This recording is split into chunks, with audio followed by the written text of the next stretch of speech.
हाय दोस्तों, मैं अनिल आप सभी को कक्षा 10 रसायन विज्ञान के भारती भवन किताब से अति लघुत्तरीय प्रश्न उत्तर का दूसरा प्रश्न करा रहा हूँ, जिसमें प्रश्न कहता है कि रासायनिक समीकरण में अभिकारकों और प्रतिफलों के बीच तीर चिन्ह का प्रयोग क्यों किया जाता है। इसको जानने के लिए पहले हम इसकी व्याख्या समझते हैं। हमने लिखा एक समीकरण Mg+O2 तीर चिन्ह दिया और 2MgO लिख दिया। ये समीकरण संतुलित नहीं है। Mg के पहले 2 लिख देंगे तो ये समीकरण संतुलित हो जाएंगे। 2MgO, Mg भी 2 हो गए और O2 भी हैं तो 2MgO हो गए। यहाँ पे तीर चिन्ह देख रहे हैं जो कि आगे की ओर मुंह किए हुए हैं, अर्थात Mg की ओर मुंह किए हुए हैं, तो इसको हम हाईलाइट कर देते हैं।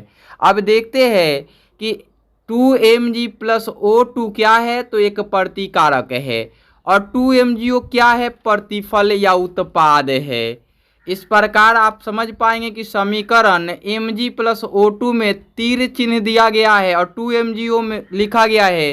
तीर चिन्ह का मुख अभिकारक से प्रतिफल की ओर जा रहा है और इंगित किसको कर रहा है, प्रतिफल को इंगित कर रहा है ना। और दूसरा चीज देखते हैं कि समीकरण में तीर चिन्ह अभिकारक से प्रतिफल के पदार्थों को अलग कर रहा है। यहाँ देख भी पा रहे होंगे कि 2Mg+O2 और तीर चिन्ह दे दिया तो ये अलग हो गया, अभिकारक या प्रतिकारक, है ना। और दूसरा जो है 2MgO प्रतिफल या उत्पाद भी अलग हो गया।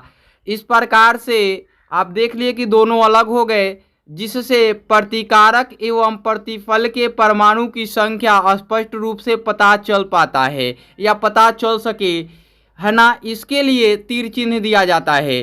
तो यहाँ हमने कारण 2 बता दिए आपको, एक तो अभिक्रिया की दिशा को बताने के लिए और प्रतिकारक और प्रतिफल को अलग करने के लिए। आप दोनों में से कोई एक लिख सकते हैं। तो हमने उत्तर के रूप में लिखा रासायनिक समीकरण में अभिकारकों और प्रतिफलों के बीच तीर चिन्ह का प्रयोग अभिक्रिया की दिशा बताने के लिए किया जाता है।